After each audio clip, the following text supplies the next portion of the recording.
In the world of crypto, a story's told of new Gleeks made a move for the Komodo crew. A deal for 23.5 million in hand to acquire the tech across the land. They bought the brand, the suite, the core, and opened up a brand new door.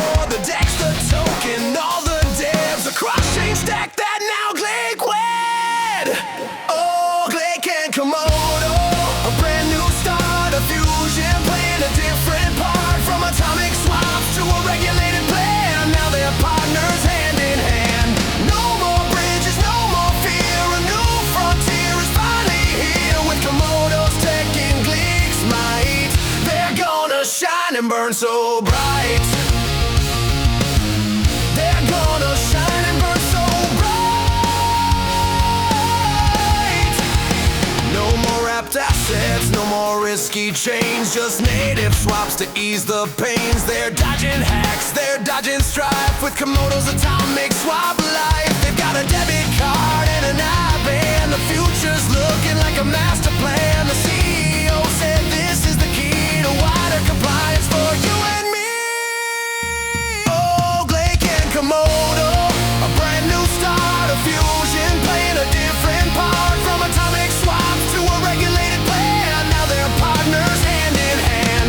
No more bridges, no more fear. A new frontier is finally here with Komodo's tech and Glake's might. They're gonna shine and burn so bright. They're gonna shine and burn so bright. The KMD token, what will be its fate? The community will have to wait. Integration by 26, they say, to light a brighter, better day. Exodus made a big splash too. This is what the new world do. DeFi and finance start to merge upon a brand new hopeful verge. So raise a glass to the deal they made. A cross-chain engine sharp as a blade from Estonia with all their might. Click and Komodo, a future bright. Yeah, future bright.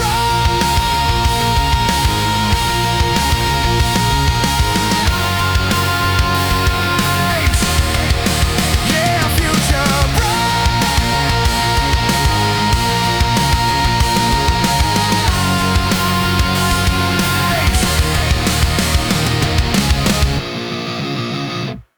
Alrighty. Hey everyone, welcome to the Komodo Town Hall this week.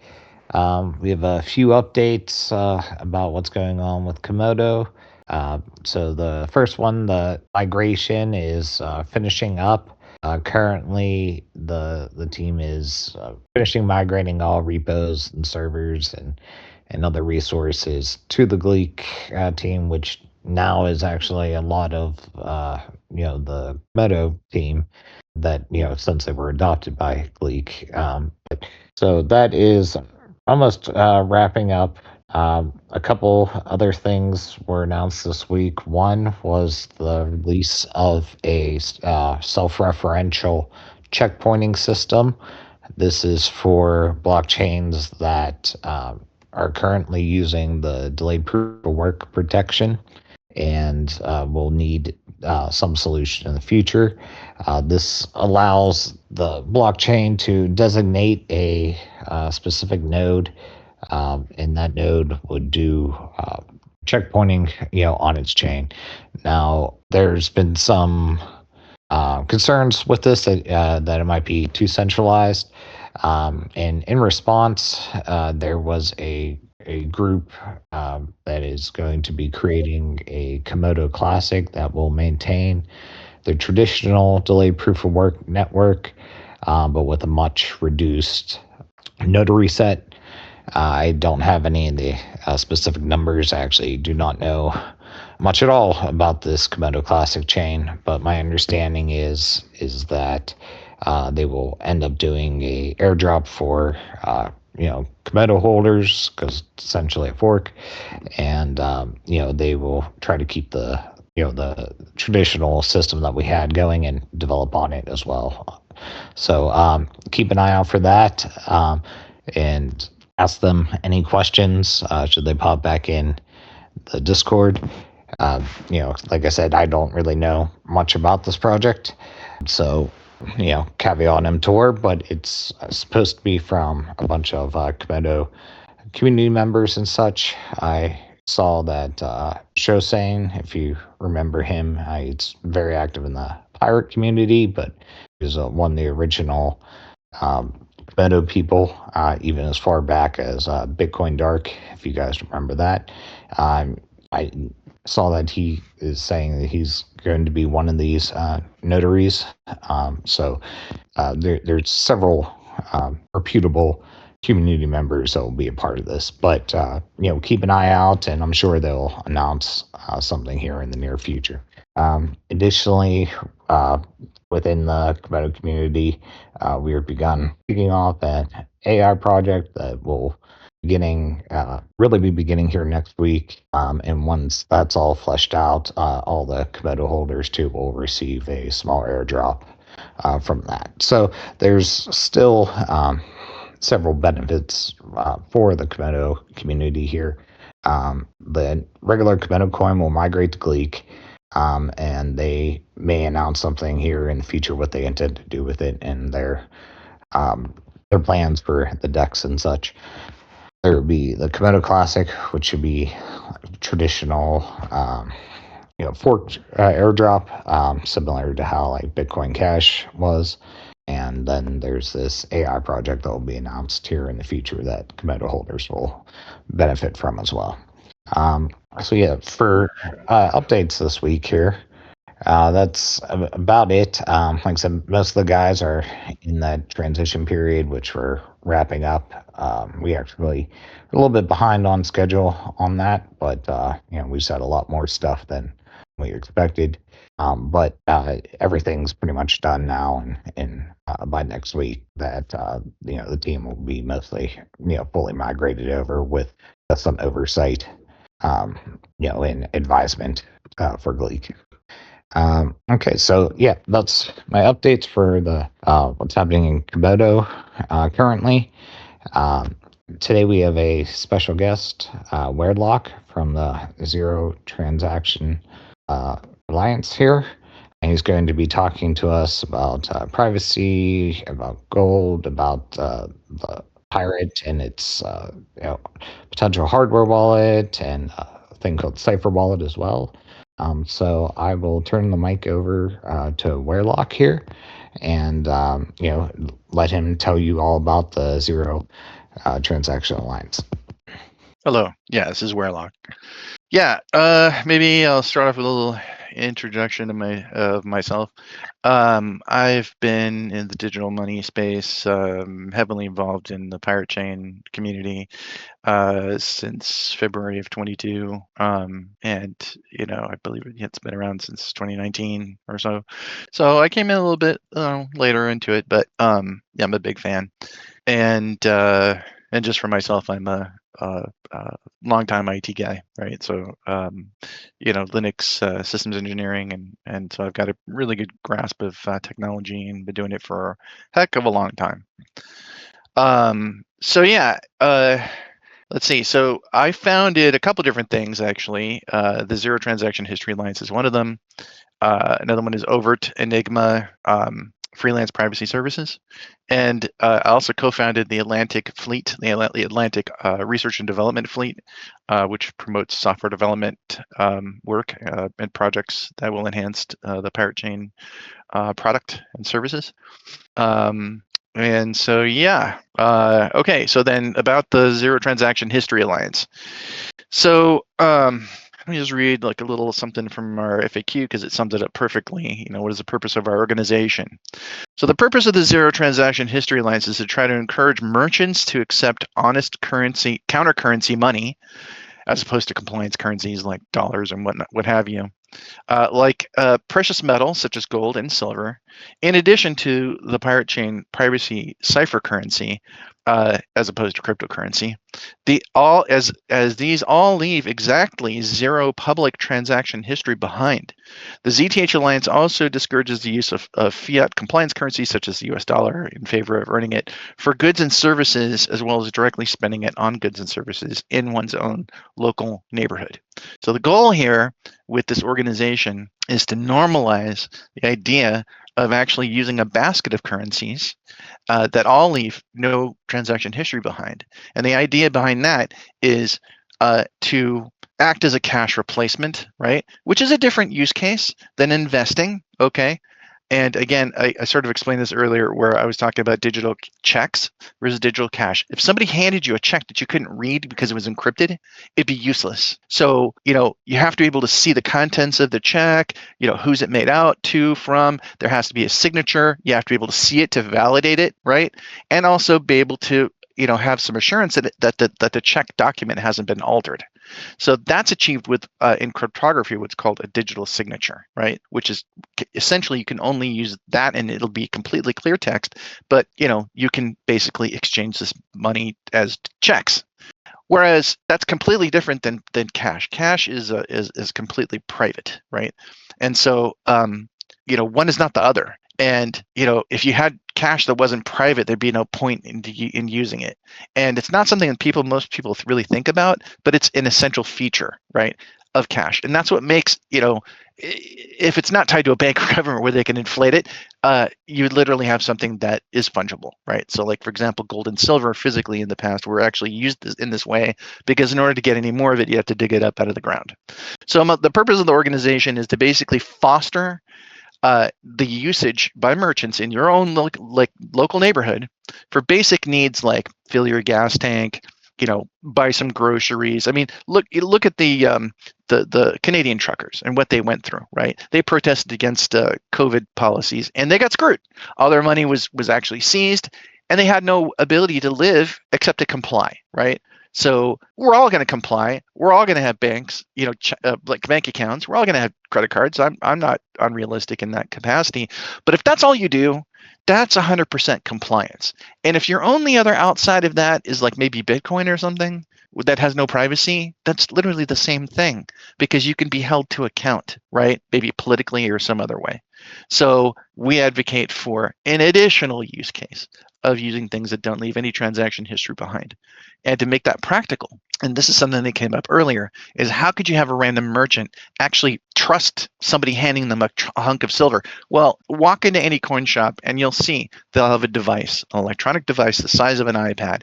And they don't trust you with a wink and with your wink and a smile. They take your silver, whatever it is you're selling, or your gold, they put it on that, and it's an instant, good, bad, right? Red light, green light for purity. And then they just weigh it. And if it says 1 ounce and it weighs in 1 ounce and it comes back as green on the machine, you're done. Any merchant can do this. I actually own one of these devices. It's from a company called Sigma Metalytics, and we actually do sell that on our official store that we have.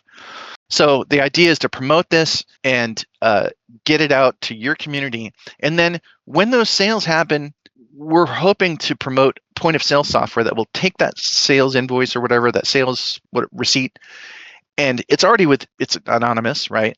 And so basically you can take that and then maybe feed that to maybe some Tor hidden based, whatever Tor based service where you have a website where it sucks all that stuff into a database and then presents that anonymized, or basically it's already anonymized, to the public so that people can see, oh, this person bought this thing for this much of this in this community, maybe by zip code. And that feedback actually creates a market because that's pricing signals. And that's sorely something that we lack. We don't have a market for it. So you can't really buy products that are denominated and priced in base currencies other than fiat currencies. I mean, look around, show me a brick and mortar shop that actually has something priced in something other than, like in the United States, something other than in dollars. You're not going to find it. But that doesn't make it impossible. And there's no reason why a merchant has to completely switch over. Maybe they could just do like 5% of their inventory, whatever. So we lay this all out in our FAQ, and that's the basic idea behind it. So that's our organization, right? Or my organization. I founded it myself. And one of the things that we sort of projects that we're doing to kind of promote one of the currencies that's in that basket of currencies that leaves no transaction history behind it, which is Pirate Chain, is that if you pick any other cryptocurrency and you want to store it, you've got Trezor, you've got Ledger. But if you go to Trezor.com, and I just did this like yesterday, and you type in Pirate Chain, it doesn't show up. Now, there are technological reasons why you can't have a Trezor actually do the computations that Pirate Chain, which is basically like a clone of Zcash, it can't do those computations, so they're never going to be able to do it. And then there's the second thing of it's got actual privacy, so you run afoul of financial regulators because they really can't stand it and they want to wipe it out, and there's no way they'll ever be able to wipe it out. So those devices will never cover that. So I filled that gap personally myself, went from first concept to first sale, okay, in 2 months flat by myself. And I just did that, and we sell it. Our website is zthalliance.com. The store, which if you go to the shop section, there's a link to it, is store.zthalliance.com. And on that, we have this, basically what it is it's called the Cipher Wallet, and it's a cold storage hardware device that's just like a Trezor, except it does Pirate Chain. It has enough computation power in order to pull that off. And it's open source, or will be in phase 3. We're in phase 1 right now, and we're taking pre-orders. And the list price, I tried to price it according to what you'd maybe get a Trezor for, which is like $200. We just had a sale for Cyber Monday. I extended it for a week. I think it was like 10% off. And we'll probably have other sales in the future, but right now we're in this first phase 1, where on the site, on the product page, you'll see there's an inventory, and it was originally set to 50. And these are pre-orders; they're not orders. And the idea is I'm using that as a way to fund this because I really don't trust Kickstarter and GoFundMe. Okay, they have a terrible history of freezing project funds. So the idea here is that if you actually place a pre-order for this, then that counter will decrement. Everyone will see that, like, oh, people are buying it, right? And during that first phase, which we are in right now, if you're like, oh man, this has been taking too long, I want my money back, no questions asked, I hit the refund button, you get it back, right? Now, when we transition into phase 2, because all those items have been sold and that inventory reaches 0, that's when I start to ship. I'm going to assemble them because I'll have all the money. I'll assemble them. I'll ship them. We take extreme security measures. I paint glitter nail polish over the case screws, which is actually a visual, unique fingerprint.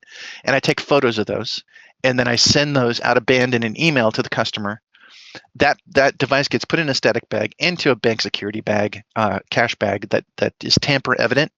It's just a plastic bag, but it has a serial number on it. I take a photo of that, and that also gets emailed out of band in a single email with the other 2 images of the case screws. And what this does is that gets packaged into a little box, and then I have this tape that's tamper evident that when you peel it off, there's a pattern left behind. So the box itself is sealed, and then that's got the shipping label on it. And the idea here is that you can ship it anywhere in the world. And if a customs agent pops it open when they could have just like X-rayed it, you will know. And because it was tampered with, hopefully, and I'm looking into this, you'll be simply able to make an insurance claim and say, look, this was broken into and tampered with. I need my insurance, make an insurance claim. And then you never have to take a tainted device, right? But that's also true for US domestic shipments, which is crazy. You would think you'd be able to you ship something domestically in the United States and it wouldn't be tampered with. Well, there's actually evidence, okay, literally of the NSA doing this with photo evidence, okay, tampering with Cisco networking equipment that was done as a domestic U.S. shipment, and it's dastardly and it's illegal, and they still do it, okay? So to have some protection against that, you're going to want to know if somebody got their grubby little fingers on your precious little high security device, okay? So everything about this is meant to be no backdoors, no hidden, nothing. The software in its, in phase 3, once I ship it all, is going to be open sourced with a build document that you can just simply open up with some links, pointy clicky, like 2 boards you snap together like Lego, a micro SD card you'll image, with commonly available software. You snap it in there, and then you can 3D print the case. I'll make all those design, not just the STL file that you can get off of like Thingiverse or something where that's just the 3D printed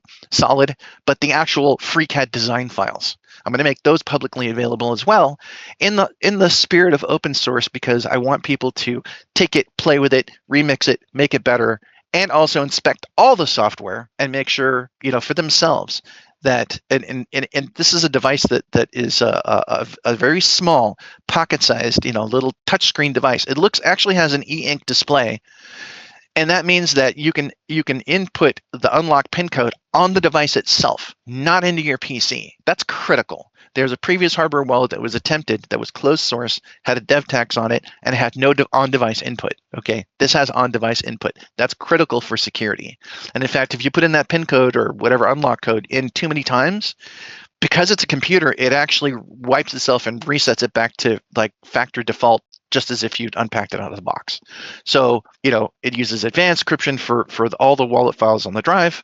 Linux standard LUKS, Lux standard encryption. This runs Linux. I believe it's like Debian Linux. There's helper software that runs on your desktop that's cross-platform that actually can be used to update this device. It's a completely tethered device, just like a Trezor over a USB cable.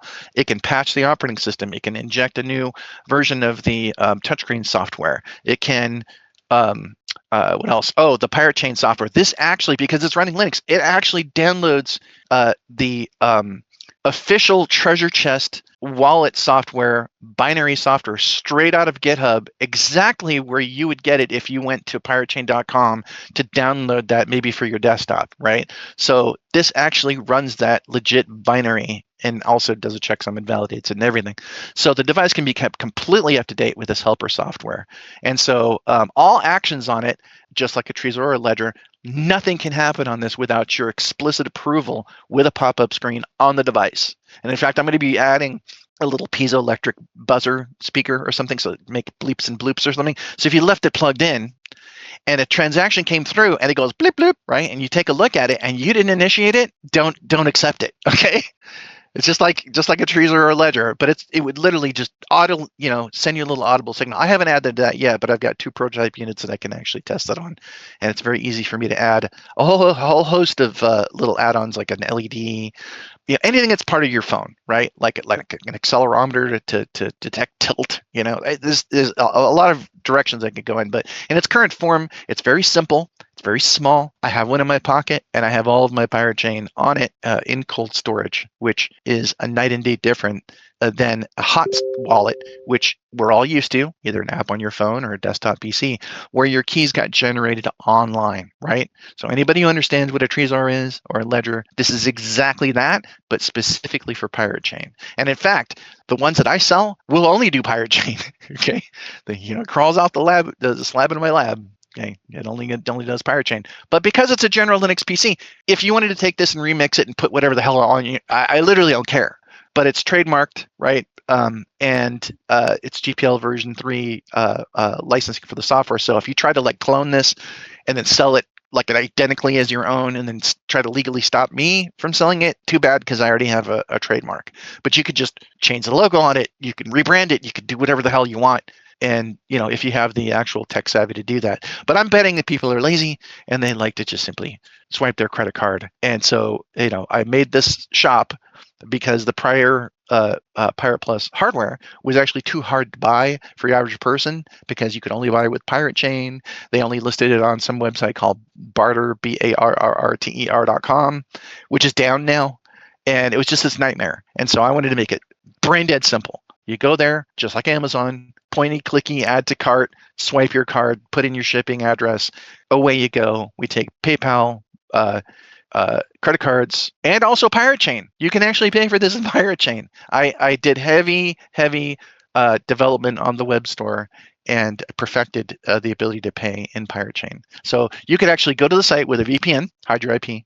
You could use an email anonymization service, so that way your email is anonymous, but still functional, so that you can communicate back and forth with me for maybe refunds or whatever else.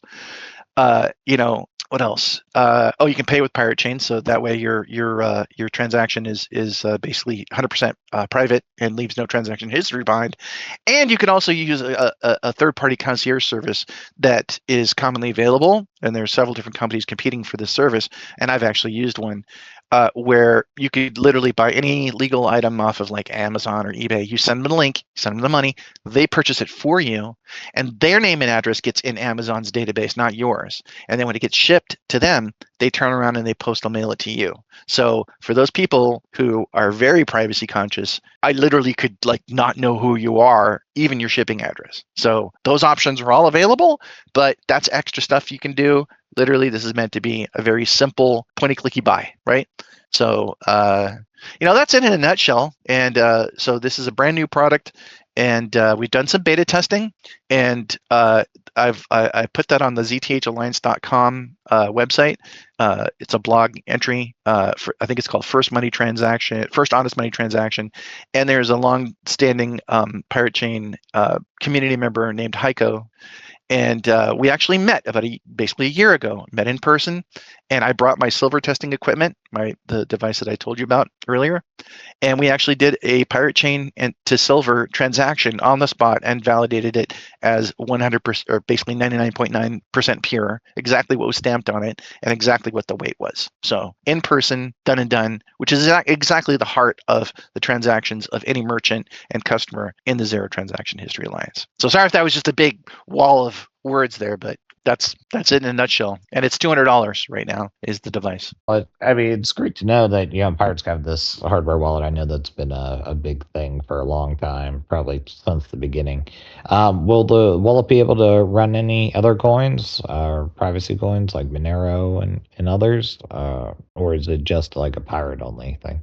Well, that's the thing, is that if somebody didn't want to build it for themselves, which they will be able to in phase 3, and they just wanted to buy it and they get it from me, when they unbox it, it only runs Pirate Chain, period. Now, it's a general Linux PC. This is basically the equivalent of grabbing a spare laptop. If you imagine, how would I do cold storage if I did it the old school way? Well, you'd grab a laptop, spare laptop, make sure you update it completely, fully patch it. I don't care what operating system you've got.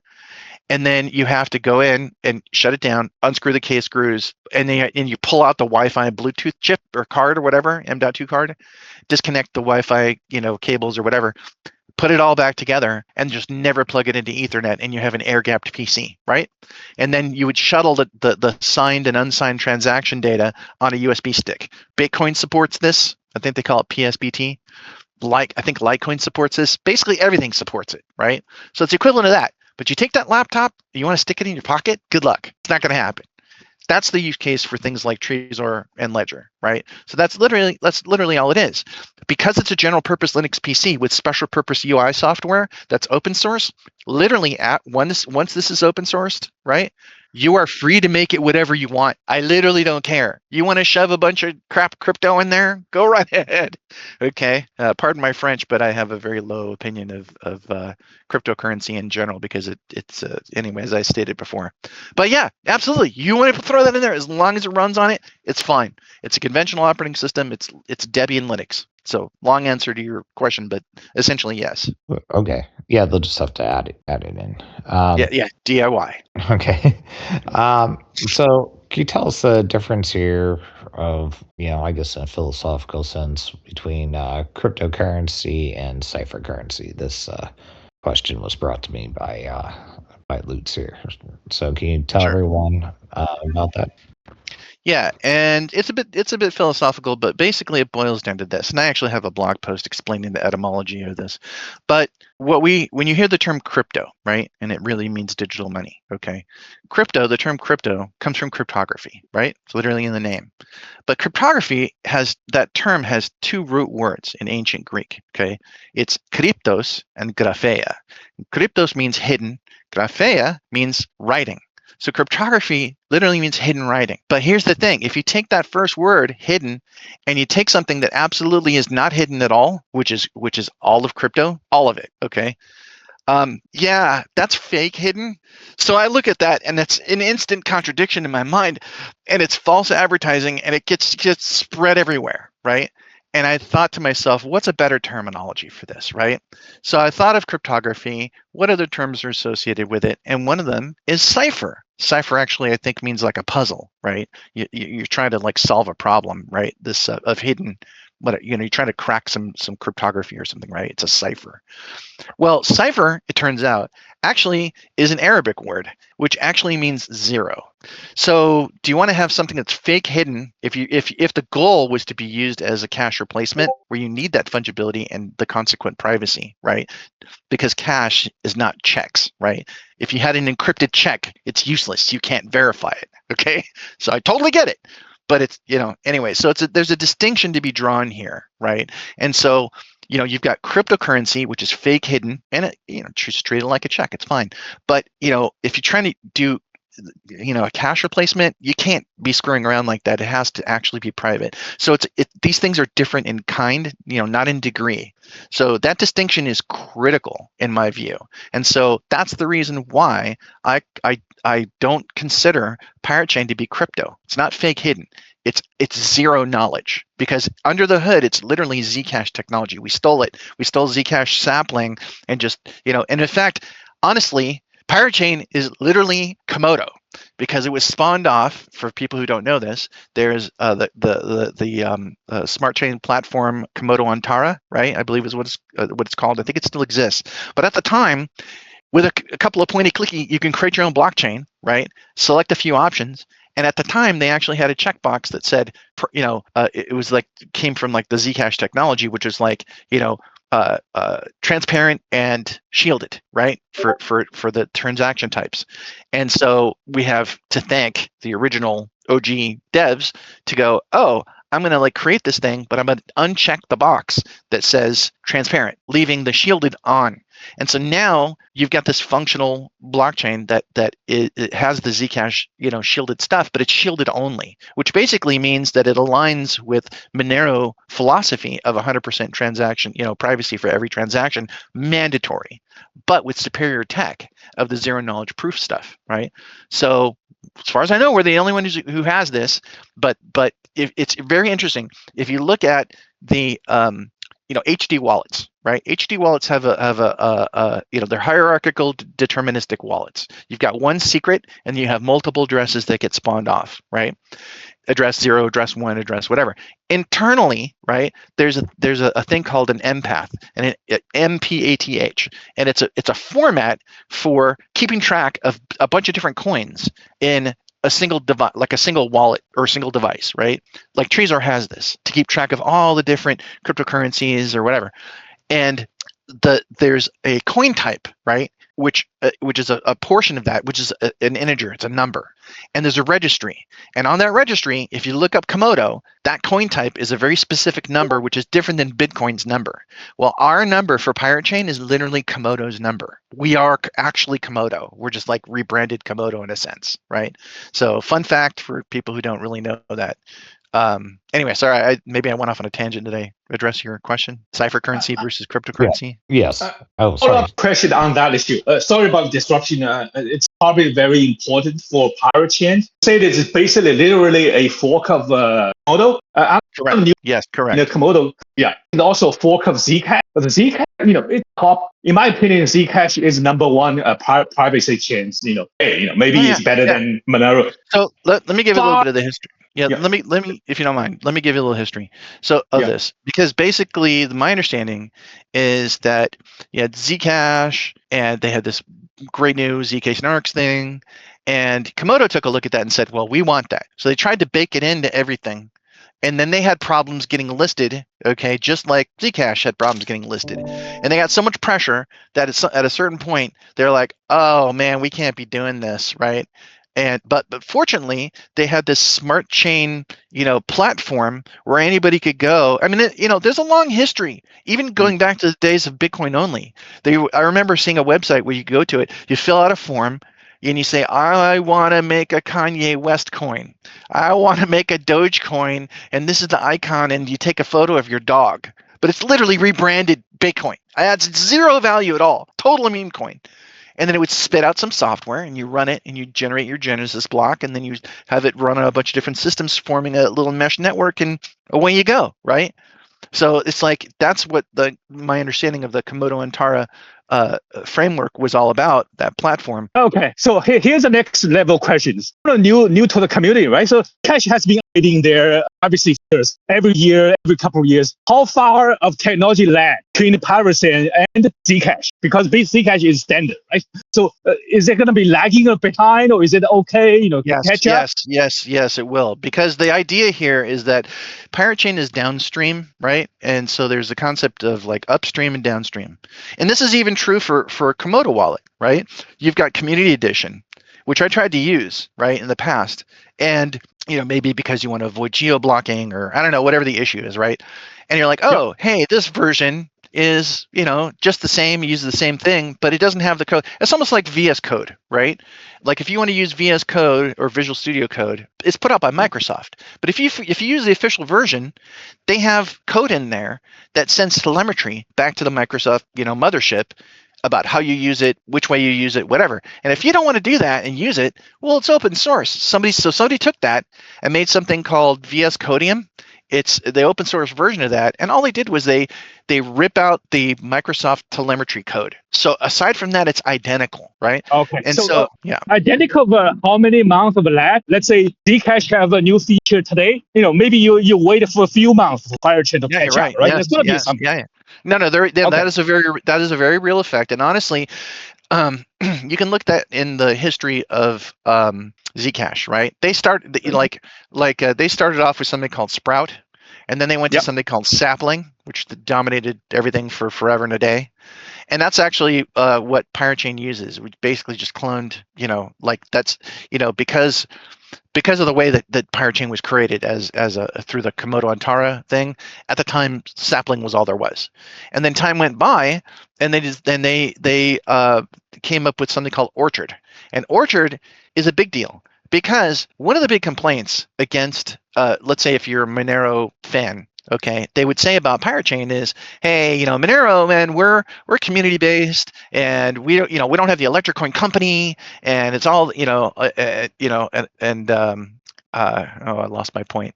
I get what you're saying. I think you can't forget about Monero. Monero technology is outdated. So the real issue is Zcash versus Pirate Chain. In my opinion, Zcash is... I remember what it was. Yeah. So the big deal is called trusted setup. And the idea is that with Sapling, in order to start the Sapling project, okay, there was something called the ceremony of Tau. And the idea is you would have the original secret that got generated to start the blockchain or whatever, start the whole thing. And you'd have many participants, and they would shard that secret to the point where all people that generated that secret would have to collaborate together to combine all their secrets together to make that original secret that controls the whole thing. That if you had it, you could basically do the equivalent of a 51% attack without actually having to dominate 51% of the blockchain network. You could all the dangers that would go along with that. See, and so Monero guys, well, we don't have a trusted setup, and you guys suck, and it's like, let's forget about Monero. So I think Zcash is Bitcoin, and the Pirate Chain is Litecoin. The future is it's difficult to catch up with Bitcoin. See, for Litecoin, right? Forget about Litecoin. It's actually happening right now. And so if you want to join the Pirate Chain Discord server, you can speak to somebody called CryptoForge. He's or Forge as other people sort of know him. He's our main developer, and right now he's just about. In fact, I don't know if he's actually done this, but he just released the Orchard version, okay, of Pirate Chain on a test net. So that's coming, and when that hits, Pirate Chain will be Orchard. It uses the same address technology, whatever, all the advances. Yep. And the biggest thing is that it will not have that trusted setup at all. And and every single thing that's being developed right now for Zcash, such as multisig, right?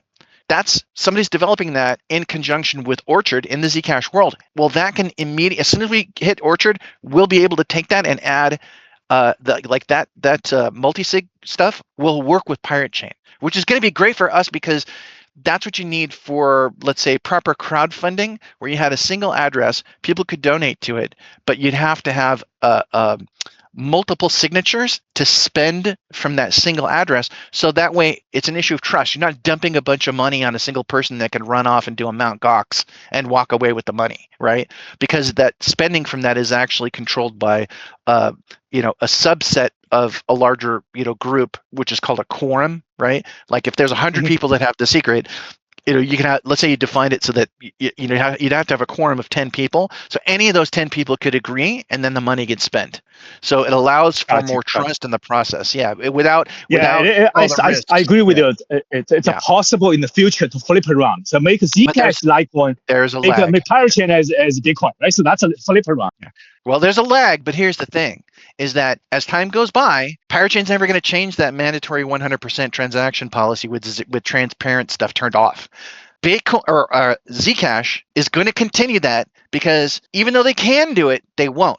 That's and this is my opinion, that's a marketing business blunder. Okay, because if you have Zcash and you tell somebody you have Zcash, well, is it transparent? Is it shielded? No one's ever going to know, and they like that ambiguity because it makes them more compatible with a draconian regulatory environment that's getting worse every day. That makes sense.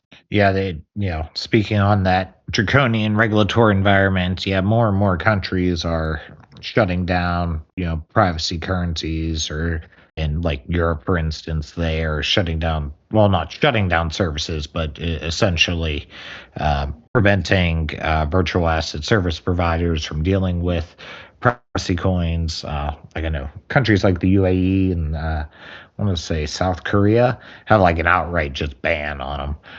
Well, one thing I'll say about this is I absolutely cannot stand the term privacy coin. People use it, but it's sort of like what happens in politics where people take language and they reframe it subtly, right? To essentially steal your power. Look, Bitcoin was supposed to be fungible according to their original ethos, right? If their whole thing was to create a parallel system of economy to basically be a giant middle finger to all central banks and nation states, right? That's really what they wanted to do. They failed, right? Because you need that fungibility. And it's like, it's not a novelty feature.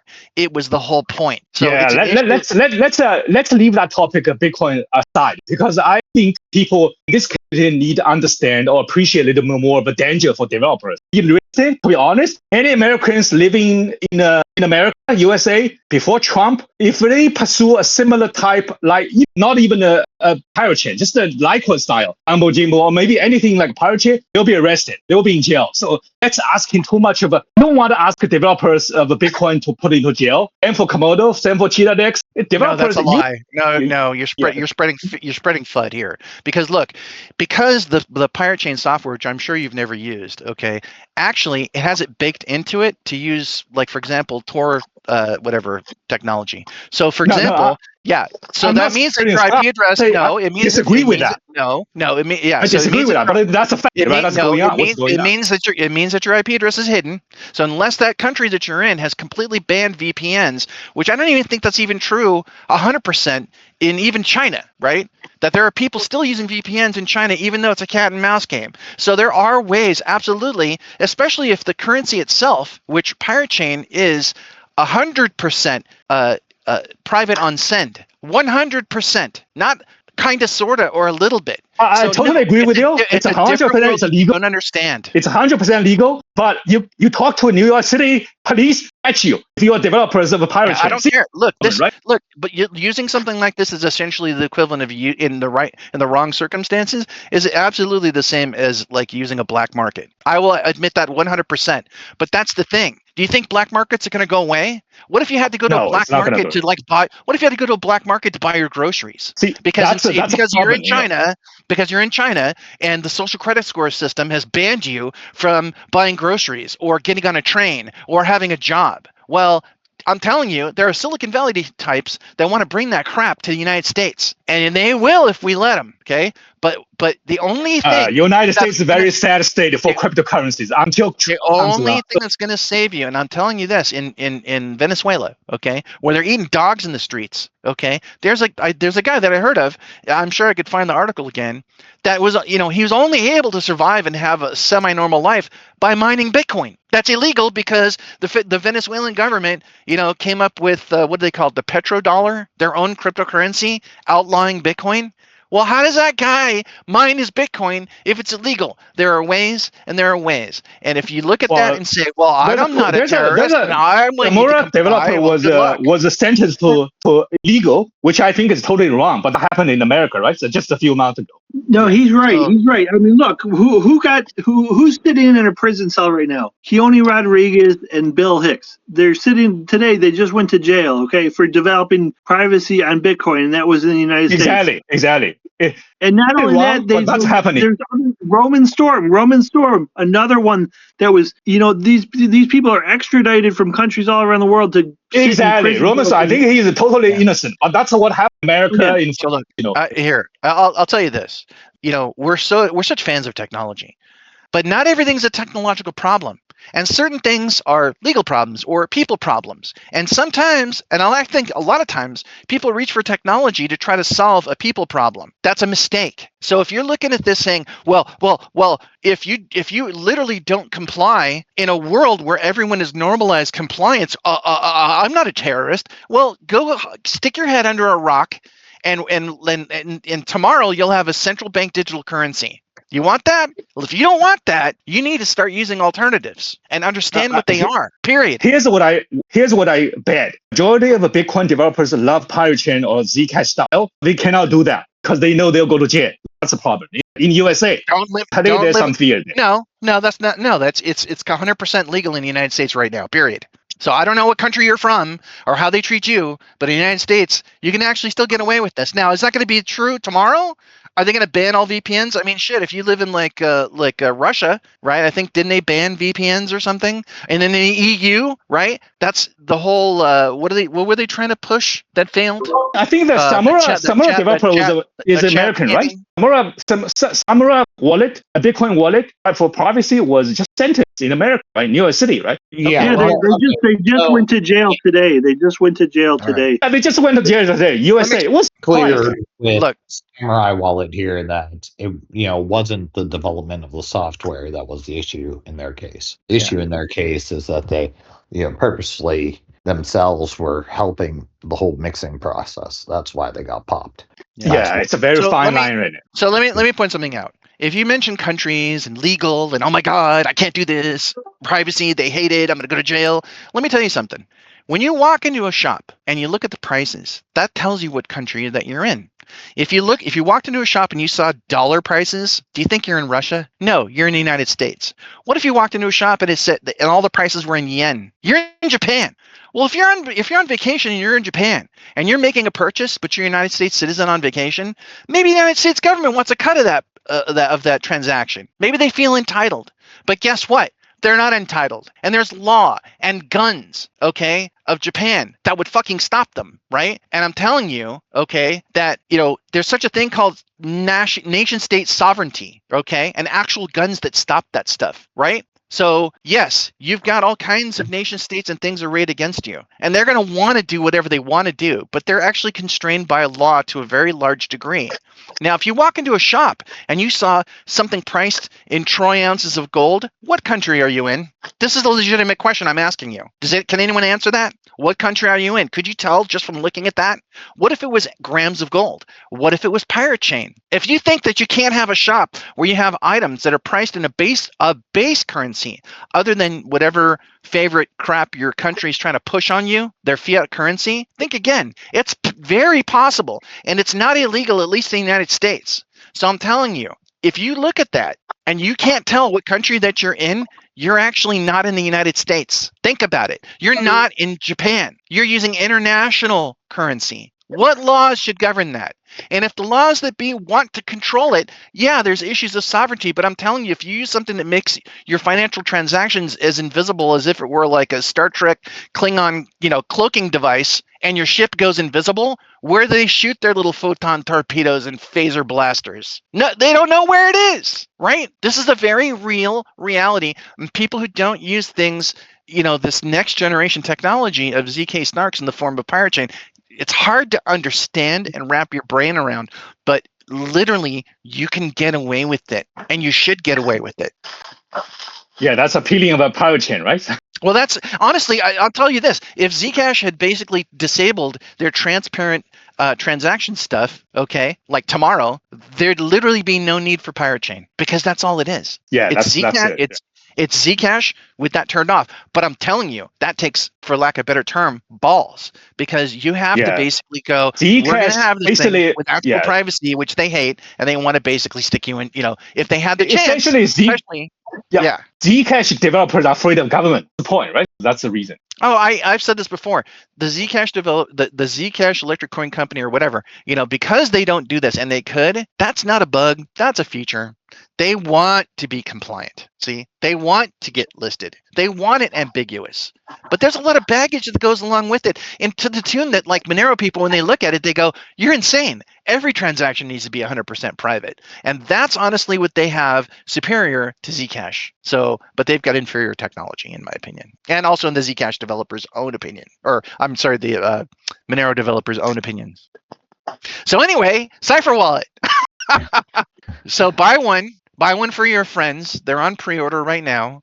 If you want to know how many are left, just go to the store.zthalliance.com.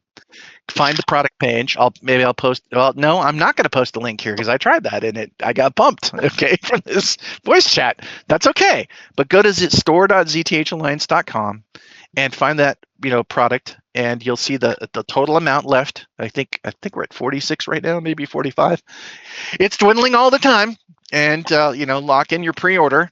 And it's zero risk, because if you want your money back, just tell me and I click the refund button and you get it right back. So, and honestly, when you get it, you'll have a 2-week period where, if you don't like the color of it, I'm not going to refund it. But you've got a 2-week period after you get it and you unbox it to, plug it in, turn it on, try it, which is zero risk, because simply powering the device on, it asks you for a PIN, so you just stick it in there.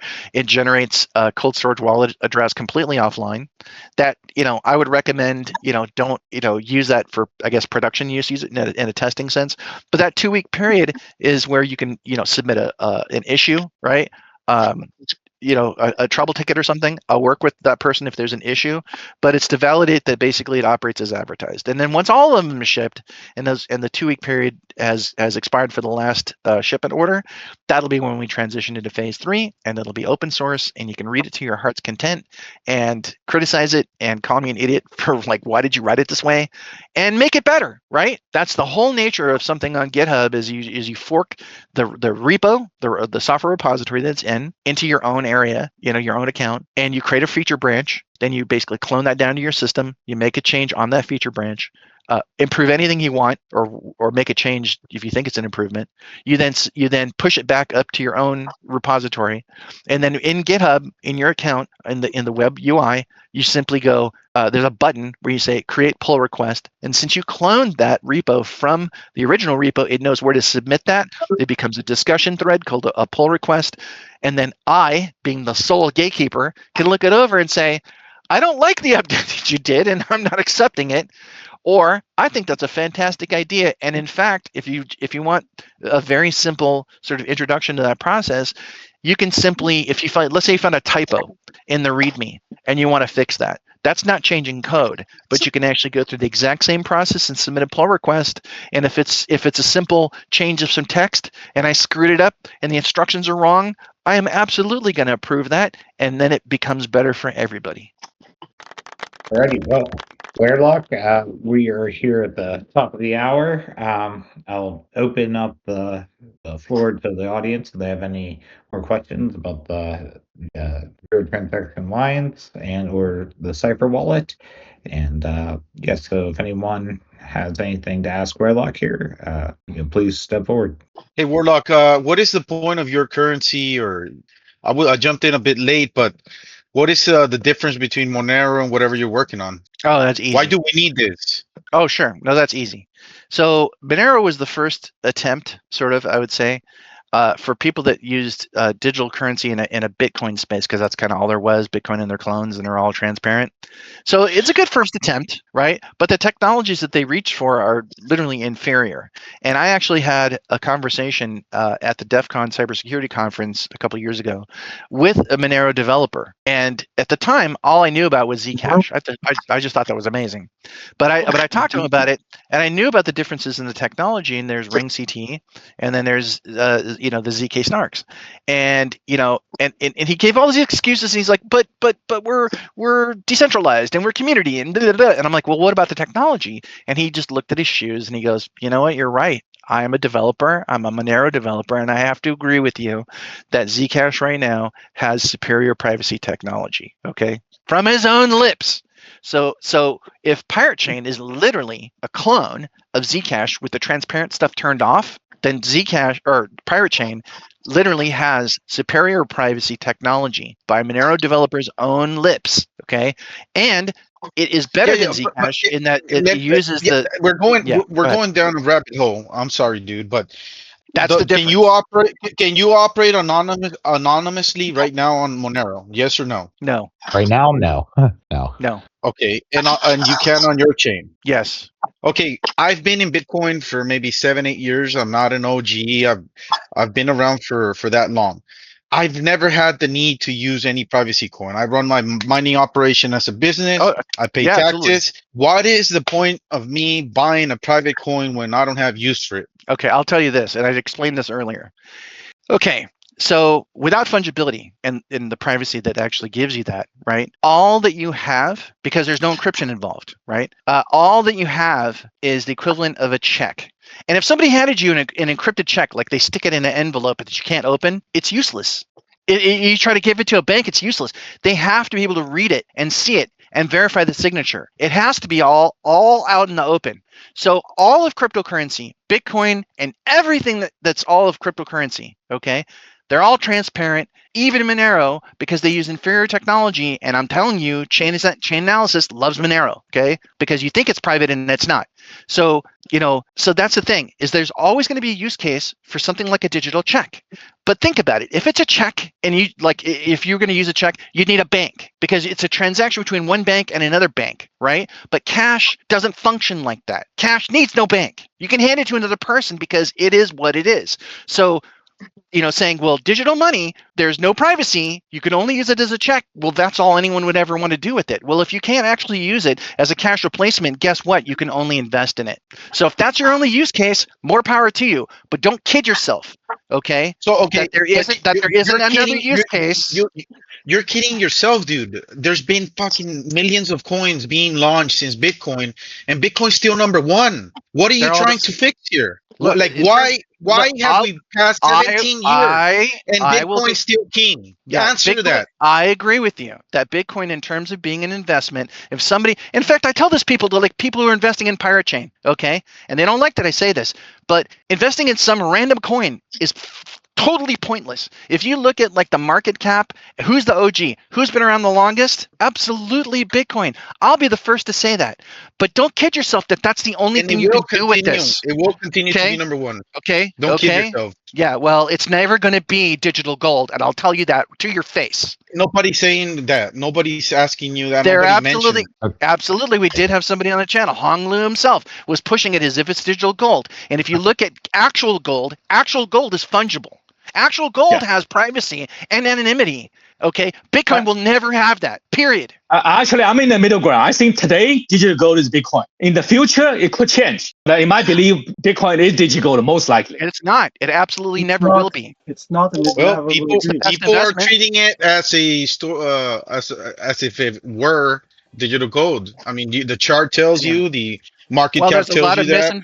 There's a lot of misinformed idiots that don't understand the technology and try to use a check as if it's cash. Well, I mean, that's a lot of idiots. It's a mistake. 2 trillion, it's $2 trillion a whole worth lot of of idiots. mistakes. Yes, they're a bunch of idiots. One at a time, guys. One at a time. This is Legend Luch talking now. All right, you're both wrong. All right, Bitcoin can never be digital gold. Right? Somebody sold you a lie. If you don't, I never said it was digital gold.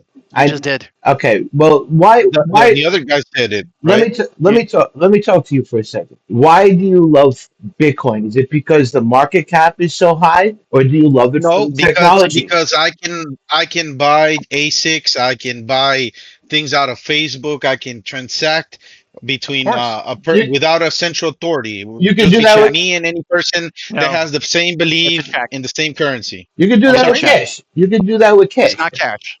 it's not cash. You said Yeah, it's listen, it's a critical distinction here, okay? There is a use case for checks, even digital checks, okay? But digital check, if you had a real check and nobody could read it because it's encrypted and it's private, it's useless. Checks in the real world can't be hidden. They have to be out in the but open. why Now would they you have need to hide it? because Uh, there's such a thing as cash that you're ignoring. Wait a minute, wait a minute. You're one of those people that believe that you have nothing to hide. Are you one of those people that I mean, No, people. I'm just Privacy is saying, if important. I'm running a business, if I'm running a mining operation and I need to buy more equipment, I don't have to hide that purchase because No, you I'm don't. gonna report it Yes, to right. depreciate Yes, my yes, equipment. yes. So Write a I check. have no use for a Yes. privacy coin. I know, because that's all you're thinking about in your business terms is I write checks. I'm a business. Checks, you have to be able to see them. Why would I need anything else? And it's like there are businesses that operate like that all the time. There are businesses that won't even take cash. 90% of the American businesses. Bullshit. you at some point you get Bullshit. at some point you're probably going to end So up using something like Pirate what, Chain what, and what other ZTH. businesses operate with anonymous transactions and hide Yeah, their called transactions cash. from the Called government? cash. Called cash. Look, Let's it's be honest. There are a lot of business, not just illegal. I mean illegal. Let's say pension. Go to a physician. You don't want to tell everybody. I pay this physician for this disease. No, you want to hide it. Privacy is important. Yeah, Look, Sort of but thing. that's all your the it's time. choice as It's a used. business owner. It's used That all the Also, time. guys, like there's a safety aspect too, right? You can go on, X.com right now and look at Yeah, yeah. people like getting attacked, physically assaulted and stuff because they were able to trace down, who owned what address. Yeah, who the Now whales that Yeah, are. yeah. Yeah. that's a Yeah, big yeah. problem. I don't want to be blamed or labeled anybody, but let's be honest. Let's say if you're visiting a city in your city, and if you have a cryptocurrency balance clear in the world, and people know you're visiting Manhattan, Brooklyn, careful, somebody will chase you. That's the reality in America. So that's I know, Yes. understand Yes. everywhere. Yeah, look, a And let me lot of tell you, stuff if you think you're happen other safe, places too. XKCD it will differ with you. Okay, go look it up. It's called the $5 wrench attack. Okay, you think you got all this encryption that's going to help you? No, they're going to drag you into an alleyway and get a $5 wrench and beat your password out of you. I Okay, think Exactly. But I, I don't want I to overboard it. I say this is important. Still, digital gold is most likely is Bitcoin today. Maybe not in the future. I would not rule that out. Today, I yes, mean, it is Bitcoin. I look, don't think that's the perfect argument. You can't say it's digital gold because it's lacking a few features. a few. That you can get you can get debated all day long, and they're gonna try to use any technical form to debunk you. So I would just say it's one of the best sound forms of sound money that we've seen in the last century. Look, if That's you're how I would describe look, Bitcoin. who owns your business?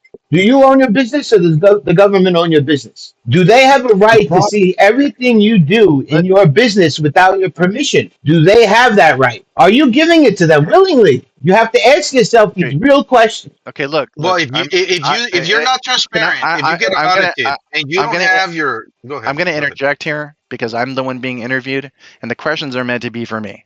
And I'll tell you this: that I don't inject Pirate Chain software into this device. The end user does, right? With the helper software called the Cipher Bridge that is going to be made available to them.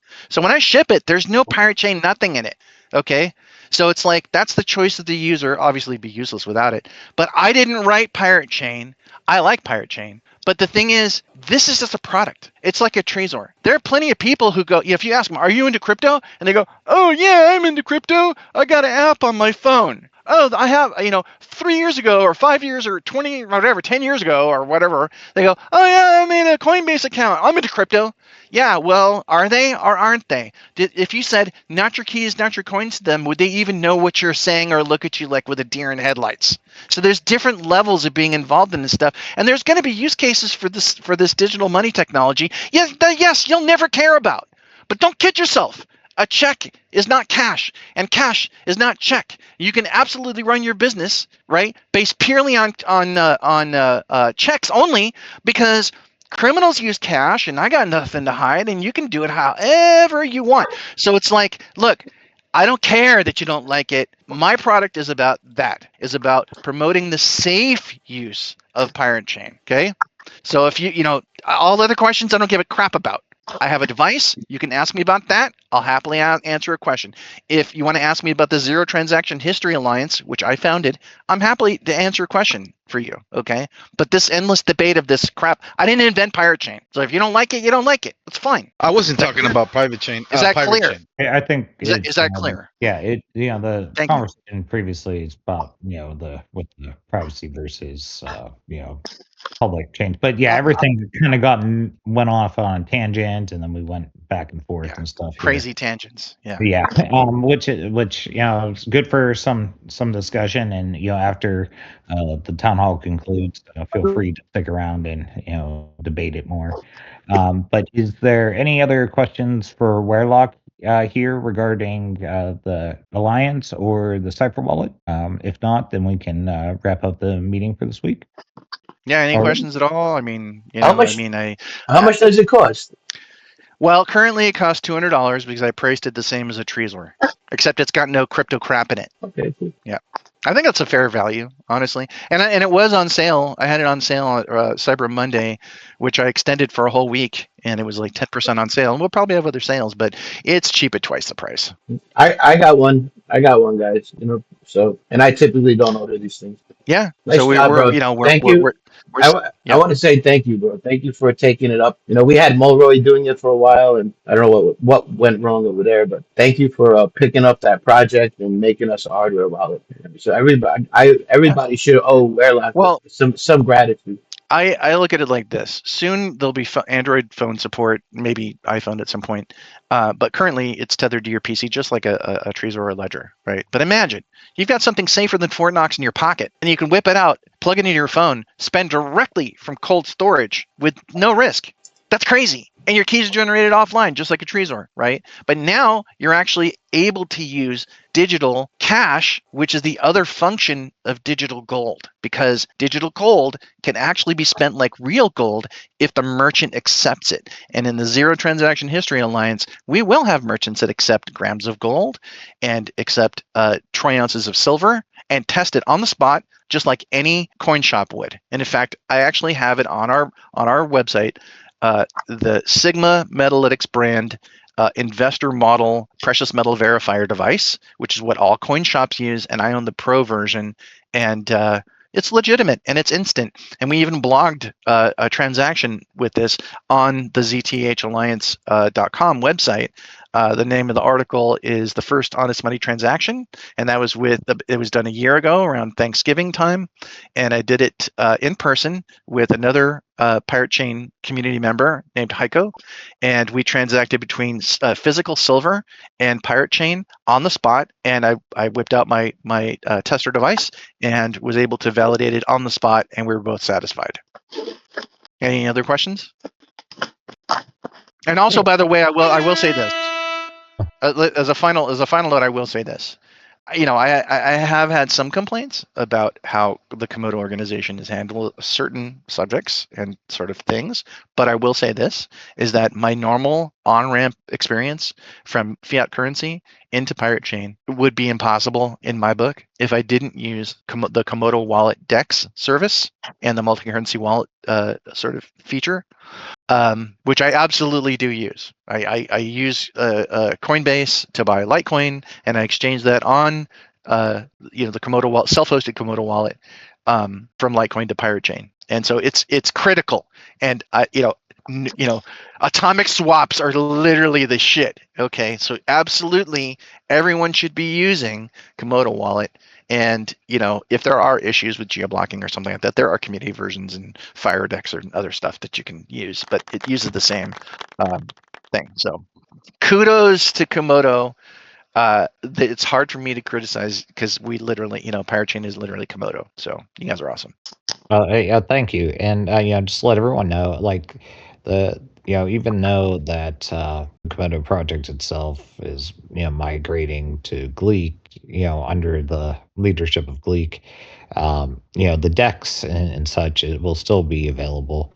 Like you said, through third parties like Firo decks or like Honglu's Cheetah decks and others that are out there, and so it this kind of shows the resilience of the technology and shows like true decentralization that when the primary developers have to move on for whatever reason the tech stays alive and no doubt will be developed on still and maybe still would inherit things from Gleek if in the future as well any benefits that they add on. We actually had a bunch, kind of primed and ready to go before all this stuff went down. So I would like to see if they bring it live. One of the things was a idea I put forth in 2020 actually to help mitigate some of the issues with atomic swaps and kind of actually set the groundwork for the atomic swaps to fully function as a non-transferable American call option. So yeah, there's a lot of stuff there, and we'll see if they bring it out. But it was they're almost ready to go by the time all this stuff kicked in. So yeah, still keep an eye out for the decks and its technologies, and we'll still go on. Even I do have something to sort of add. And this subject comes up a lot, right? Like people ask me, well, how do you buy your pirate chain? How do you do it? And I laid out the whole process. It's very simple, right? Just, Coinbase to Komodo and, do an atomic swap, which is great. But I will say this, even though that I'm never going to use a central exchange, centralized exchange. I can't stand that stuff where they can just walk off with your money. And it happened with what was the latest one that died? I don't know. But anyway, so like Mount Gox or something, right? So in my view, the best way to on ramp, okay, is go to your bank, get cash, go to a coin shop, buy silver, go to a zero transaction history alliance merchant in your own neighborhood, and either get them to do a straight up exchange of silver for or even grams of gold for pirate chain if they're willing to do that. It's like basically handing over a 20. Say, can you break a 20 for me? Or even better, purchase their services or their goods and then have, with silver, slightly overpay or whatever, and then get your change back, your exact change back in Pirate Chain back to you, okay, at the exchange rate locally defined by the merchant, probably displayed on a little monitor or something, pointing at you, so that you can see what their local, exchange rate is, and then you get it back at the blockchain speed. Was it like one transaction or block or something per minute, right? It's at the speed of email while they're making your latte. So by the time they finish making your latte, you've got your pirate chain change as well, right? So that in my view is like the best way to do cryptocurrency or whatever, like digital money exchanges, right? Because it's offline and the exchange rate is defined locally.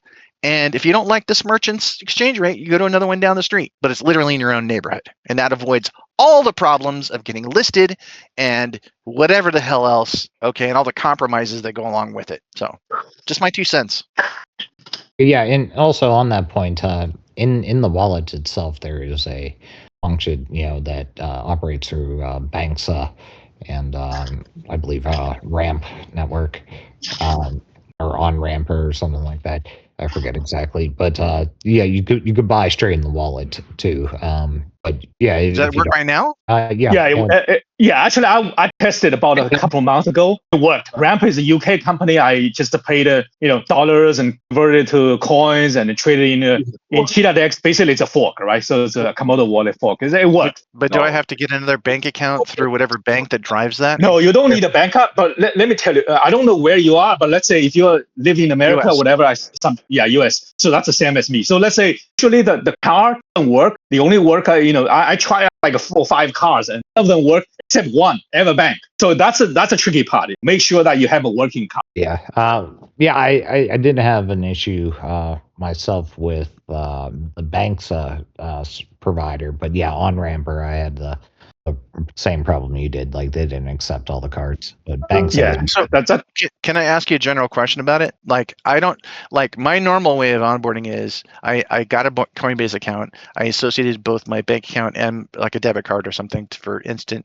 transfers.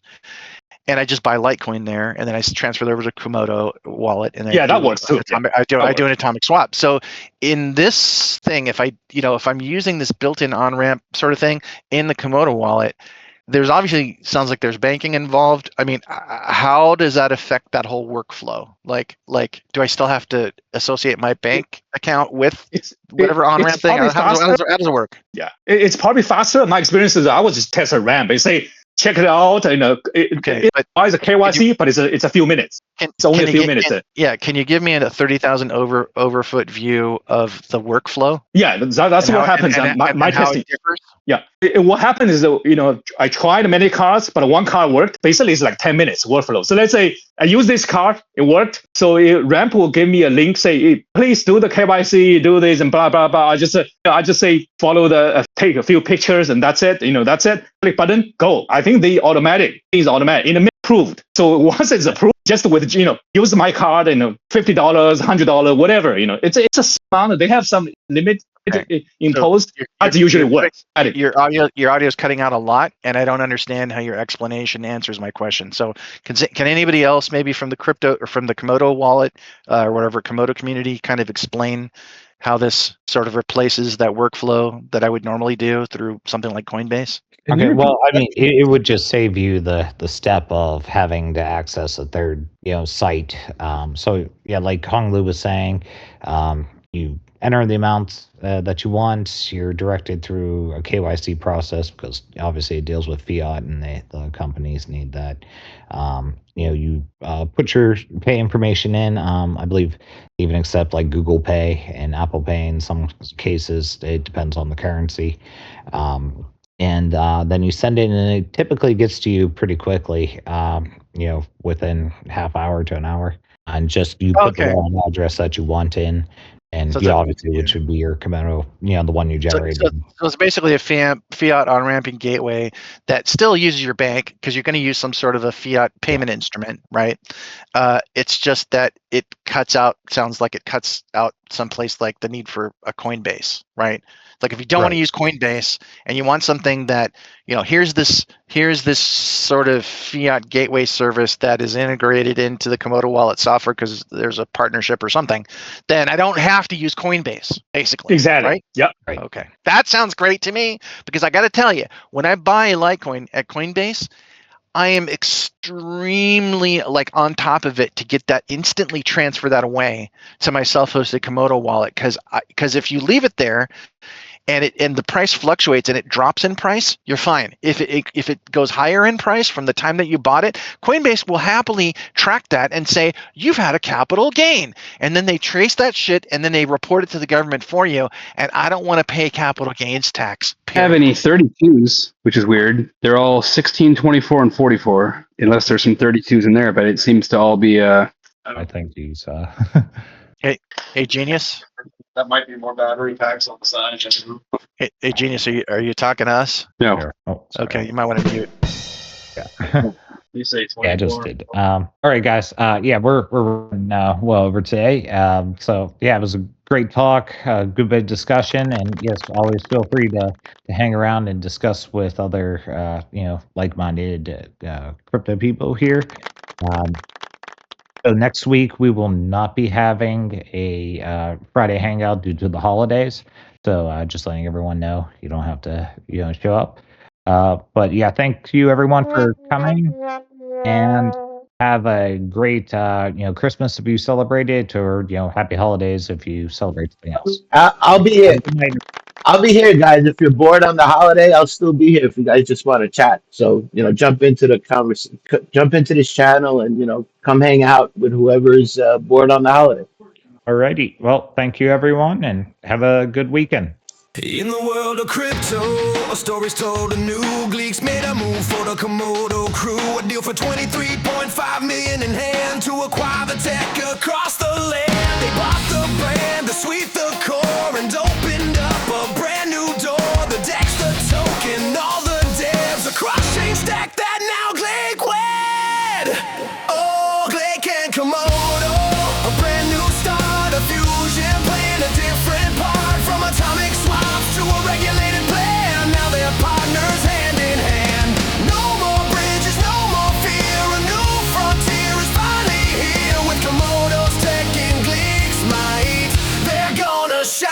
burn so bright. They're gonna shine and burn so bright.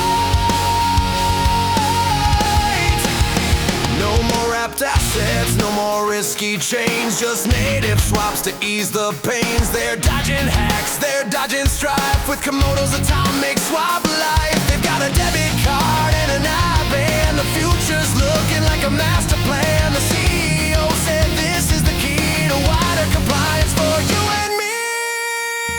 Oh, Blake and Komodo, a brand new start, a fusion playing a different part. From atomic swaps to a regulated plan, now they're partners hand in hand. No more bridges, no more fear, a new frontier is finally here. With Komodo's tech and Blake's might, they're gonna shine and burn so bright. They're gonna shine and burn so bright. The KMD token, what will be its fate? The community will have to wait. Integration by 26, they say, to light a brighter, better day. Exodus made a big splash too. This is what the new world do. DeFi and finance start to merge upon a brand new hopeful verge. So raise a glass to the deal they made. A cross-chain engine sharp as a blade from Estonia with all their might. Click and Komodo, a future bright. Yeah, future bright.